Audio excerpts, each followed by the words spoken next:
오늘부터 성소와 예수라는 제목으로 시리즈 설교를 드리겠습니다. 오늘 제목은 임마누엘입니다. 임마누엘. 존 글이라는 인터넷 사이트에 실렸던 감동적인 수기 하나를 제가 소개하겠습니다. 제목은 아버지의 사랑입니다. 여행에서 돌아오다가 우리 가족은 큰 사고를 당하고 말았다. 그 사고로 나는 2개의 보조다리 없이는 걸을 수가 없게 되었다. 나보다는 덜했지만 아빠도 보조다리 없이는 걸을 수가 없었다.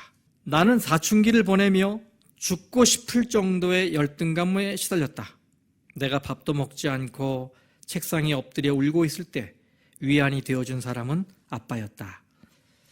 아빠는 나와 똑같은 아픔을 가지고 있었기 때문에 나의 아픔을 낱낱이 알고 있었다. 아빠의 사랑으로 나는 무사히 사춘기를 넘기고 대학에 입학하게 되었다. 대학 입학식 날, 아빠는 내가 자랑스럽다고 말하며 눈물을 글썽였다. 입학식을 끝내고 나올 때였다. 눈앞에 아주 긴박한 상황이 벌어지고 있었다. 차도로 한 어린 꼬마가 뛰어들고 있었던 것이다. 그런데 내 눈앞엔 믿을 수 없는 일이 일어나고 있었다. 아빠가 보조다리도 없이 아이를 향해 전속력으로 달려가고 있었던 것이다. 나는 내 눈을 의심하며 아빠가 그 아이를 안고 인도로 나오는 모습을 지켜보았다. 아빠! 나는 너무 놀라 소리쳤지만 아빠는 못 들은 척 보조다리를 양팔에 끼고는 서둘러 가버렸다. 엄마도 봤지? 아빠 걷는 거. 하지만 엄마의 얼굴은 담담해 보였다. 놀라지 말고 엄마 말 잘 들어. 언젠가는 너도 알게 되리라 생각했어. 아빠는 사실 보조다리가 필요 없는 정상인이야. 그때 아빠는 팔만 다치셨어. 그런데 4년 동안 보조다리를 짚고 다니신 거야. 같은 아픔을 가져야만 아픈 너를 위로할 수 있다고 말이야. 왜 그랬어? 왜 아빠까지? 나도 모르게 울음이 터져 나왔다. 울지 마. 아빠는 너를 위로할 수 있는 자신의 모습을 얼마나 자랑스러워 하셨는데 오늘은 그 어린 것이 교통사고로 너처럼 될까 봐서. 앞서 걸어가는 아빠를 보고 있는 나의 분홍색 파카 위로 눈물이 방울방울 흘러내렸다. 마음이 아픈 날이면 나는 늘 아빠 품에 안겨서 울었다. 그때마다 소리내어 운 것은 나였지만 눈물은 아빠 가슴 속으로 더 많이 흘러내렸다. 참 감동적인 이야기죠.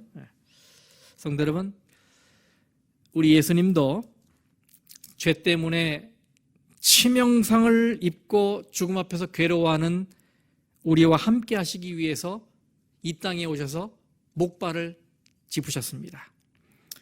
하늘 보좌에 앉으셔서 천천만만 천사의 영광을 받으시고 온 우주 권민의 경배를 받으셔야 마땅할 주님께서 우리와 그 마음을 함께 하시기 위해 이 땅에 내려오신 것입니다.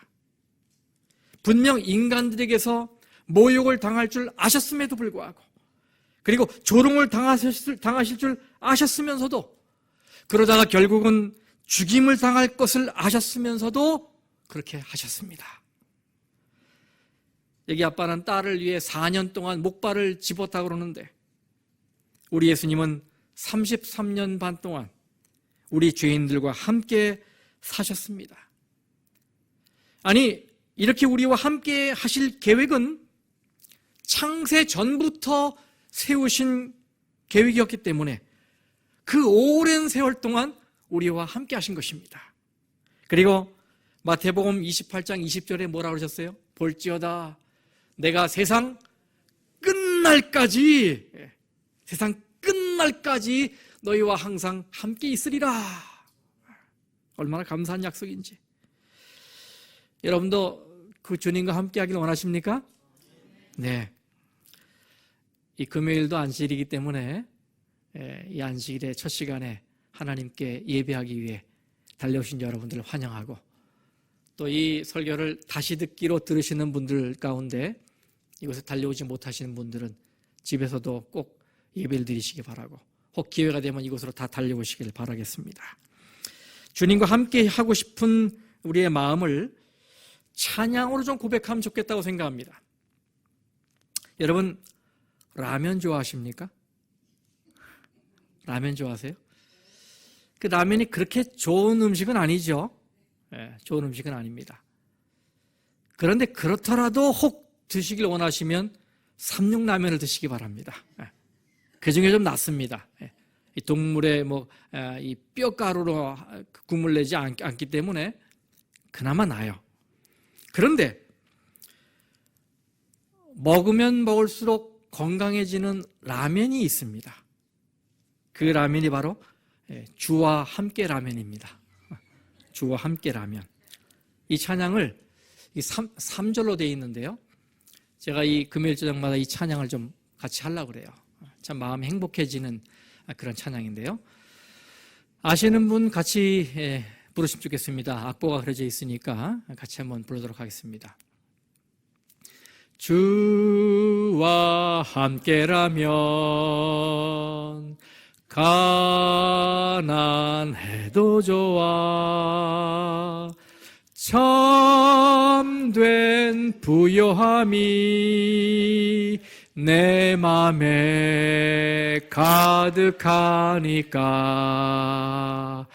때로는 날 유혹하려고 세상 바람 휘몰아쳐와도 나는 결코 잊을 수 없어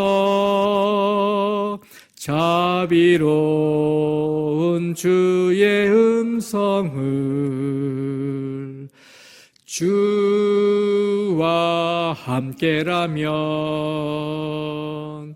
병들어도 좋아 참된 강건함이 내 맘에 가득하니까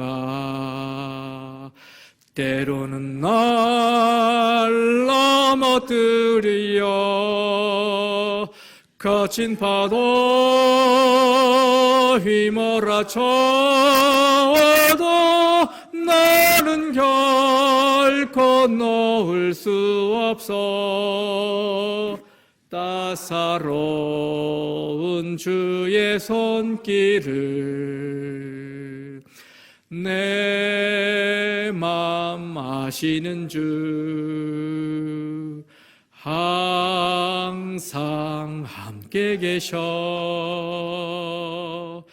약한 내 영혼에 위로와 능력 주시네 가난해도 병이 들어도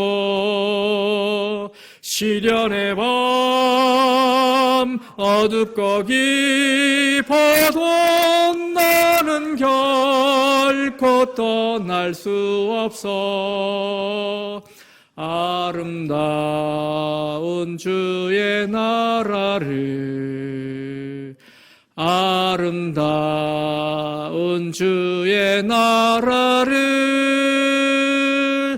주의 나라를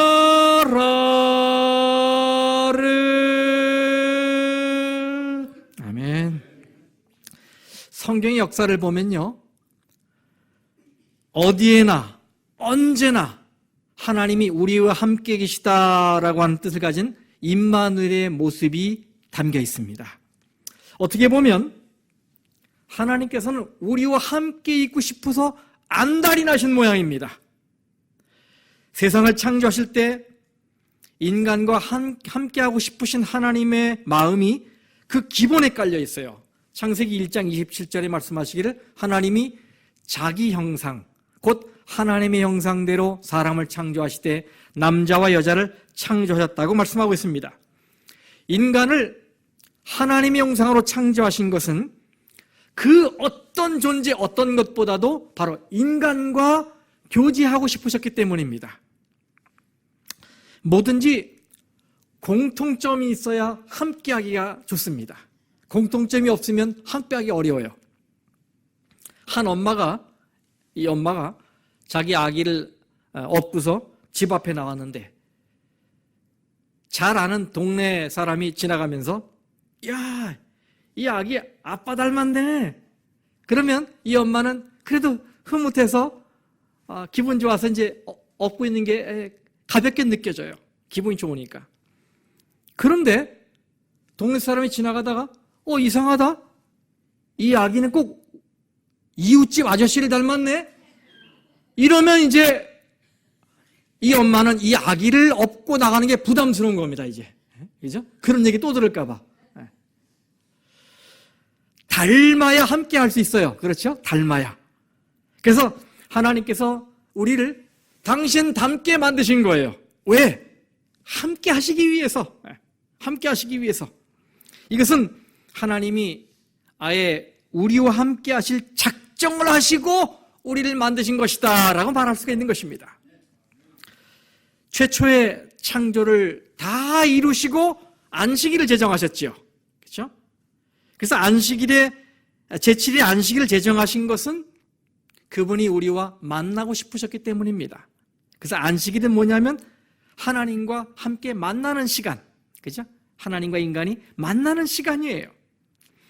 그리고 예수님은 십자가상에서 우리 인류를 위한 이 구원의 역사를 다 이루시고 숨을 거두셨습니다. 그리고 어떻게 했어요? 안식일에 장사 지내셨어요.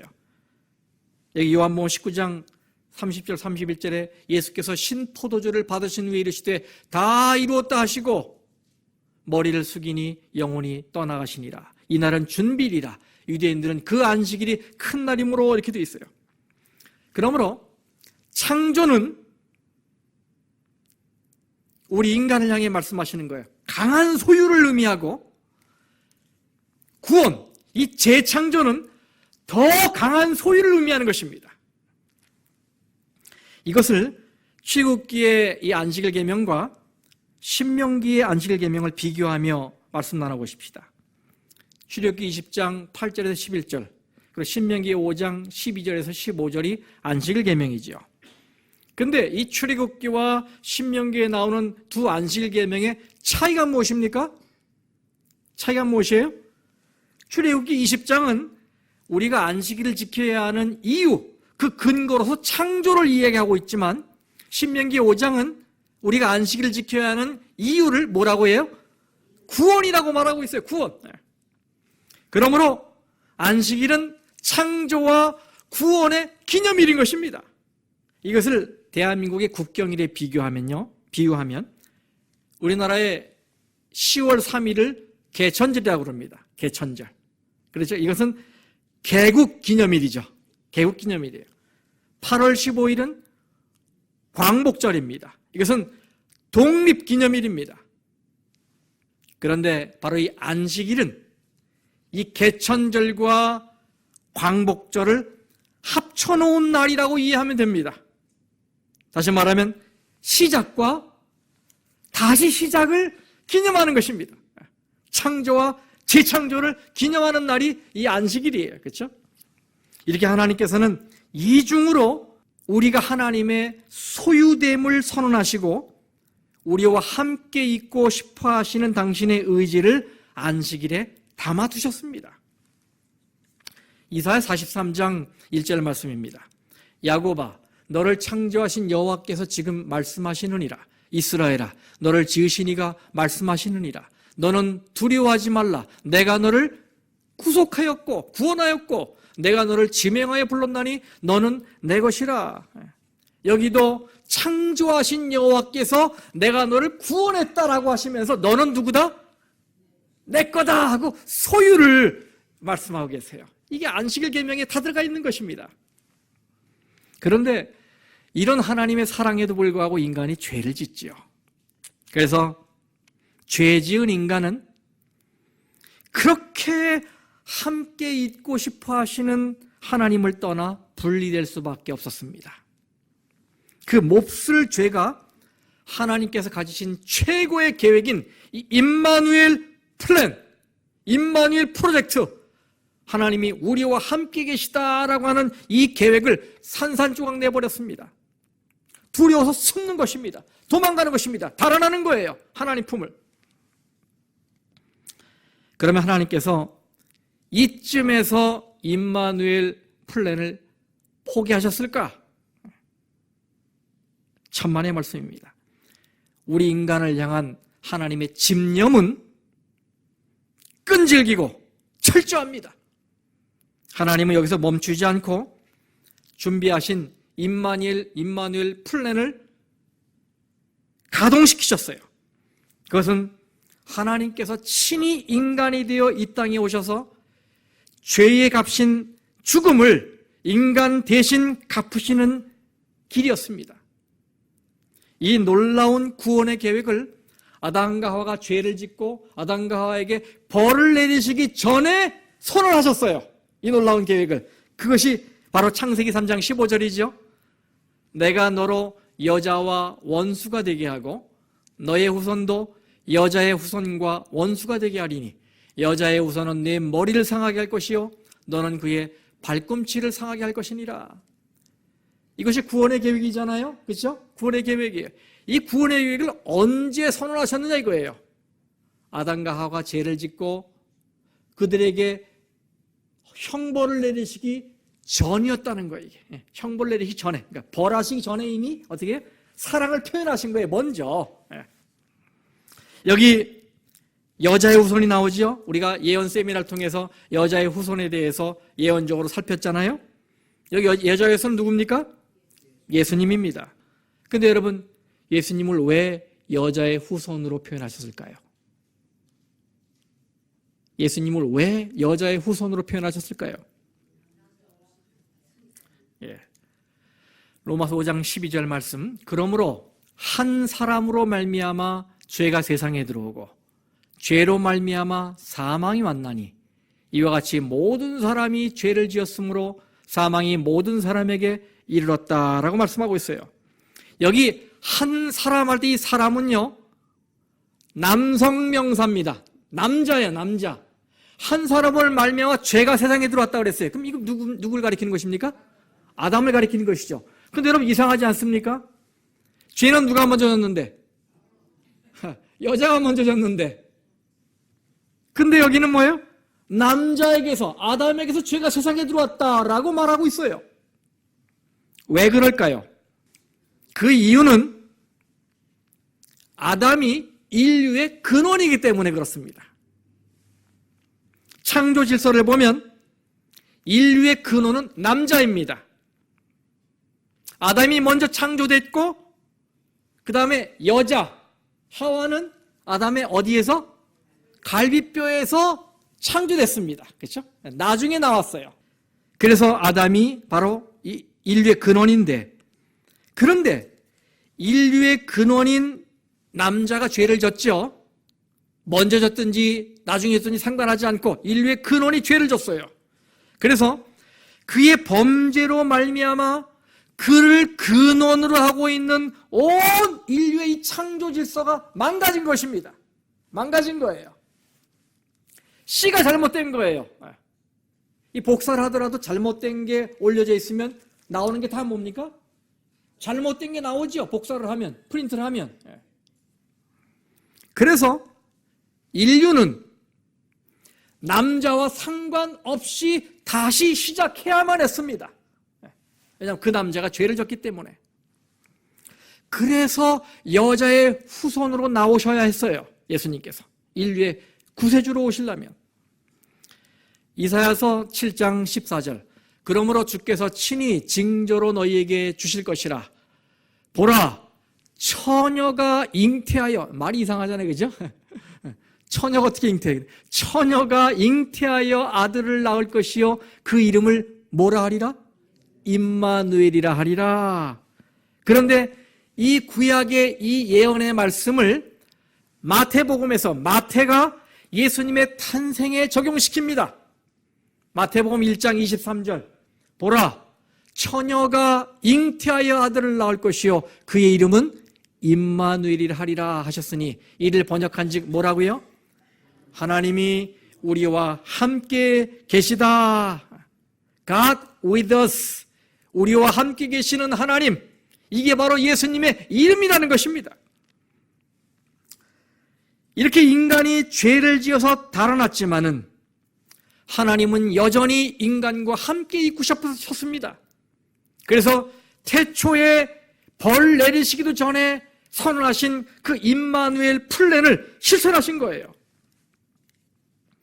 그런데 아까 창세기 3장 15절에 임마누엘 플랜을 선언하신 이후에 하나님께서는 그 창세기 3장이 끝나기도 전에 서둘러서 인간 가까이 오십니다. 그 말씀이 창세기 3장 24절이에요. 이같이 하나님이 그 사람을 쫓아내시고 에덴 동산 동쪽에 그룹들과 두루 도는 불칼을 두어 생명나무의 길을 지키게 하시니라.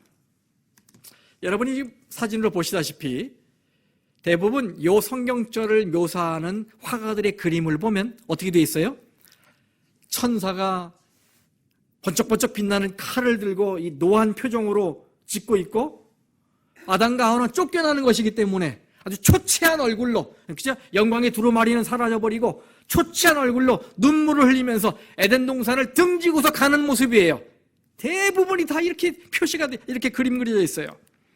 그런데 사실은 이런 그림들은 창세기 3장 24절의 말씀의 의미를 잘못 표현한 것입니다. 잘못 표현한 거예요. 왜냐하면 자, 어디에라고 그랬어요? 어디에 쫓아내시고 어디에? 에덴 동산 동쪽이 나옵니다. 에덴 동산 동쪽이 나와요. 그리고 뭐가 있어요? 그룹들이 있어요. 그룹들이 있어요. 그리고 뭐가 있어요? 두루 도는 불칼이 있어요. 이 세 가지가 나오기 때문에 잘못 표현된 것입니다. 여기 그룹이라고 그랬는데 그룹은 천사의 종류 중에 하나죠. 근데 여러분께서 그룹이 나올 때는 뭐라고 생각하시면 되냐면 아하, 하나님이 임재하셨구나 생각하면 맞아요. 시편 80장 1절이나 99장 1절에 보면 그 얘기가 나옵니다. 하나님은 언제나 그룹 사이에 좌정하십니다. 그래서 성경에서 그룹이 나올 때는 언제나 거기에 하나님이 임하시는구나 라고 표현하면 맞는 것입니다. 그래서 에덴 동편에 그룹이 있다는 이 얘기는 거기에 누가 내려오셨다? 하나님이 내려오셨다는 말과 같은 말인 것입니다. 그리고 하나님이 나타나시면 당연히 영광의 빛이 나겠지요. 그렇죠? 영광의 빛이 날 것입니다. 이렇게 하나님께서 임재하실 때 나타나는 빛을 원어로 쉐키나라고 합니다. 쉐키나.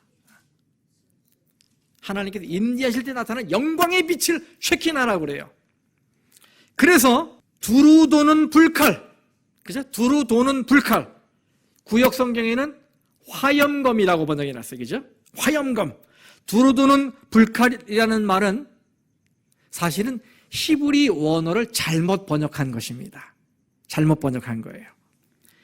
이 원어의 뜻은 그게 아니라 칼 모양의 번쩍이는 빗줄기 혹은 반사되는 광선 이런 말이에요. 언어의 의미가. 그래서 이 말은 하나님의 영광의 빛을 가리키는 거예요. 칼을 갖고 있는 게 아니라 천사가 칼을 갖고 있었던 게 아니라 천사가 있고 거기에 하나님의 영광이 나타났기 때문에 당연히 칼 모양의 번쩍이는 빗줄기가 거길 두르고 있었다 이런 말이에요. 반사되는 광선이 있었다 이런 말인 것입니다. 하나님의 임재를 나타내는 것이란 말이에요. 그리고 여기 두루 도는 불칼을 두어 할 때 이 두어는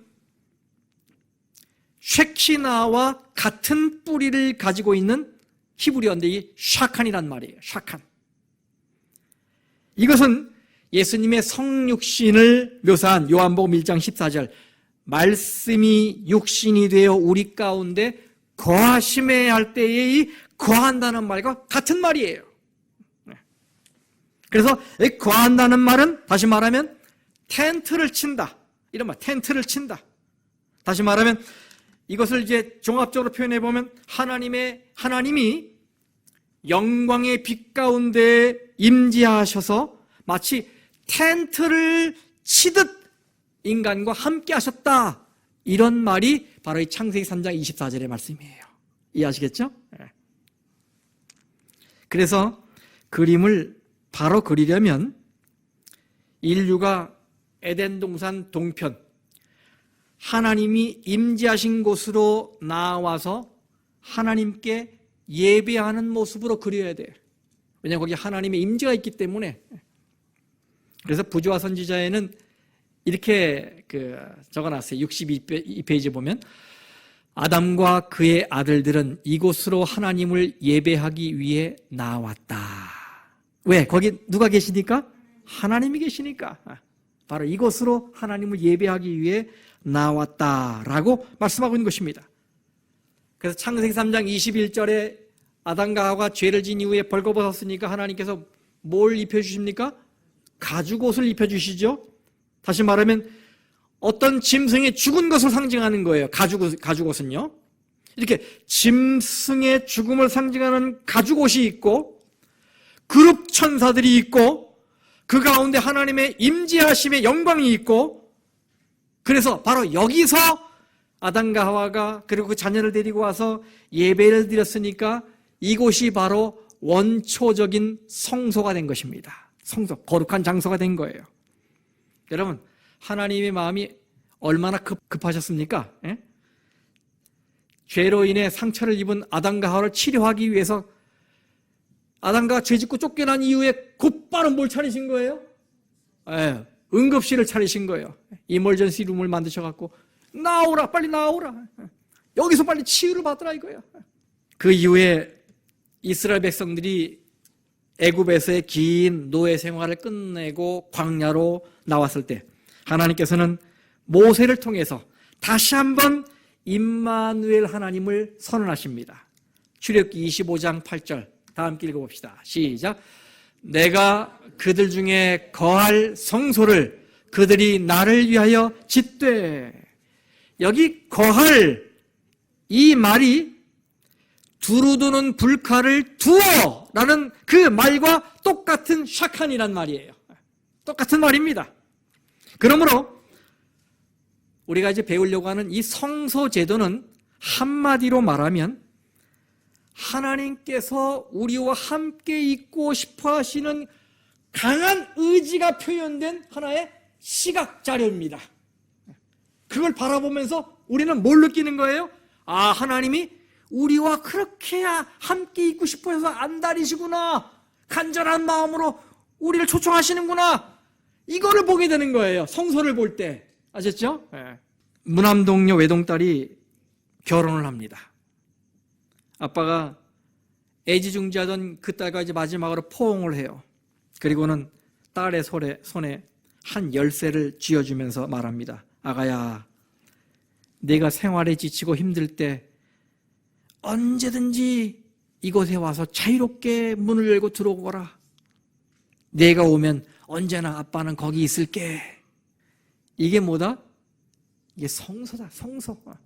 언제나 우리 인간을 향해 팔을 펼치시는 하나님이 계신 곳, 모든 것들이 다 우리를 사랑하시고 우리와 함께 하시길 원하시는 임마누엘, 즉 예수님의 모습을 보여주는 것, 그것이 바로 성소라는 사실.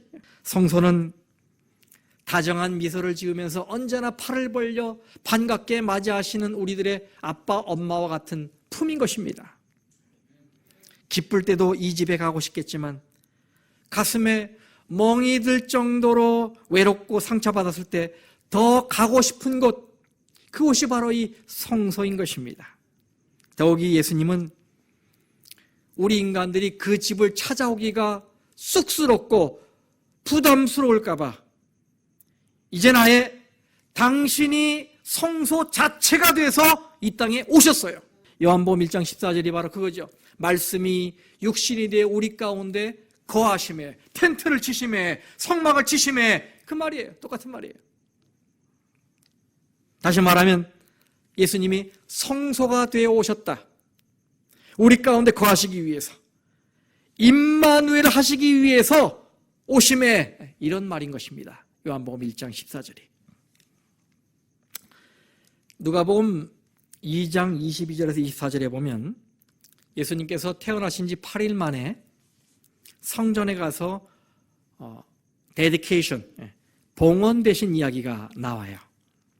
근데 이때 성전 봉사를 하다가 메시아를 늘 마음속에 기다리던 이 시므온과 안나가 예수를 보자마자 단번에 알아보고 어떻게 합니까?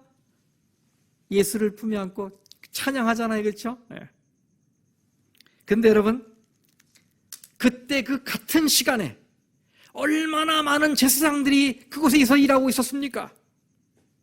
근데 다들 형식적인 봉사를 하느라 예수를 품에 안고 장자 명부에 호적 등본에 예수라고 이름을 적으면서도 이분이 메시아인 걸 몰랐어요, 다들. 오늘 우리도 성전에 왔습니다. 내일 아침도 또 오겠죠? 그런데 과연 우리가 이 성전에서 예수를 만나고 있는가? 이건 또 다른 얘기입니다. 그렇죠? 오는 것과 좀 다른 얘기예요. 나는 성전에 와서 예수님을 만나고 있는가? 아니면 타성에 젖어서 그저 형식적으로 예배를 드리고 있는가?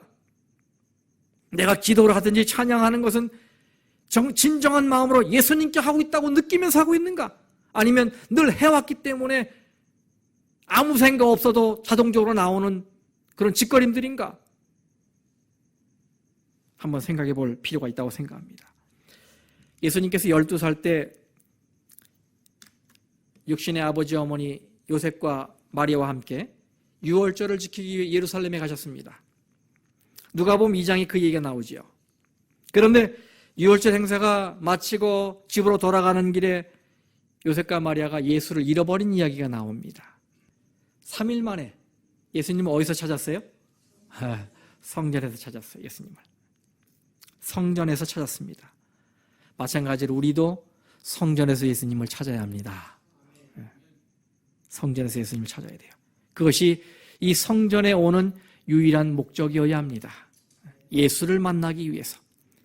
우리에게로 달려오셨던 그 예수를 만나기 위해 이곳에 오셔야 돼요. 우리는 앞으로 몇 주에 걸쳐서 성소 교리를 살펴볼 것입니다. 근데 저는 여러분이 성소의 구조나 기명들, 이 물품들이 뭘 의미하는지도 알아야 하겠지만 무엇보다도 그런 말씀들 속에서 참 성소 대신 예수님을 만나시게 되기를 간절히 바랍니다. 성소 연구를 통해서 임마누엘 하나님, 즉 예수님을 만나야 합니다. 그래야 심령에 부흥이 생겨요. 번제단은 뭐고 분향단은 뭐고 이거 백날 알아도요. 알아도 큰 유익이 안 돼요. 아는 것도 중요합니다. 그래서 말씀드릴 거예요. 왜냐하면 이거 처음 배우는 분들도 있거든요. 이 가운데는요. 그렇지만 더 중요한 건 뭐냐? 임마누엘 하나님, 예수님을 만나는 거예요. 예수님 만나는 거. 형식적이 아닌 진정한 마음으로 만나야 돼요. 그래야 우리가 변화되는 것입니다. 나인성 과부의 아들이 죽었을 때 그 죽음의 행렬이 예수를 만나자 희망의 행렬로 바뀝니다. 그리스도인들을 체포하기 위해 여념이 없었던 사울이 다메섹 도상에서 예수를 만나서 위대한 사도 바울로 바뀝니다. 그렇죠? 재림운동 당시에 잘못된 이해 때문에 실망을 겪었던 무리들이 성소에 대한 계시를 통해서 예수를 만난 이후에 렘넌트, 남은 자손이 되는 것입니다. 저는 여러분도 꼭 예수님을 만나길 바랍니다. 민수기 2장 17절에 이렇게 말씀하고 있어요. 그 다음에 회막이 레위인의 진영과 함께 모든 진영에 어디에 있어? 중앙에 있어. 회막이 모든 진영의 중앙에 있다. 성소는 이스라엘의 일상생활의 센터였습니다. 중심이었습니다. 하나님께서는 그들의 장막이 어디에 설치되든지 간에 이 진영 중앙에, 센터에 성막을 세우도록 명령하셨어요. 정착할 때나 이동할 때 성막은 언제나 진영의 중앙에 위치했습니다. 생활 환경 자체가 하나님을 잊어버리지 않도록 설계된 것입니다. 여러분, 굉장히 중요한 교훈이 이 말씀 속에 있지 않습니까? 우리의 삶의 구조가 어떻든지 간에 그 중심에는 뭐가 있어야 된다고요? 예, 하나님이 있어야 된다. 예수님이 있어야 된다는 거예요. 그 중심에 성소가 있어야 된다. 오늘날로 말하면 뭐예요? 교회가 중심이 돼야 돼. 교회가. 성소 중심, 교회 중심으로 살라는 기별인 것입니다. 이것이.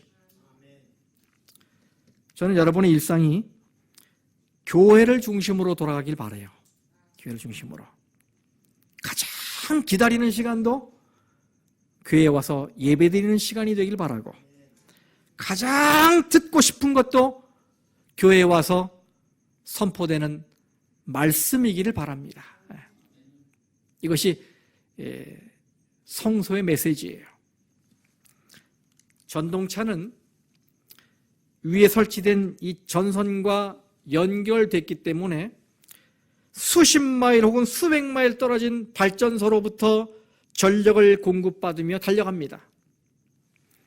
이 연결이 유지되는 한 아무리 캄캄한 밤이라도 혹은 어떤 낭떠러지 옆을 통과하는 철로라도 어려움 없이 달릴 수가 있습니다. 연결되는 한, 그죠? 마찬가지로 우리도 하나님의 능력을 계속 받는 한 아무리 칠흑 같은 암흑의 세상을 달린다 해도 하늘 천성역까지 무사히 도달할 줄 믿습니다. 연결되기만 하면 우리의 삶이 교회를 중심으로 하나님을 중심으로 돌아간다면 반드시 우리는 우리의 발걸음이 약해지지 않고, 그죠? 천성까지 갈 것입니다. 혹시 이것이 제대로 이루어져 있지 않으면 구조 조정을 해서라도 교회 중심으로, 하나님 중심으로 삶을 만들어야 돼. 시편 기자가 이렇게 말합니다. 시편 63장 2절 말씀, 이 말씀 다 함께 읽어봅시다. 이 마지막 성경절입니다. 시작. 내가 주의 권능과 영광을 보기 위하여 이와 같이 성소에서 주를 바라보았나이다. 아멘. 성소에서 주를 바라보았나이다. 마음이 늘 성전을 사모하고 말씀을 사모하는 하나님 중심적, 성소 중심적이 되어 능력 충만한 삶을 사시게 되기를 간절히 바라겠습니다.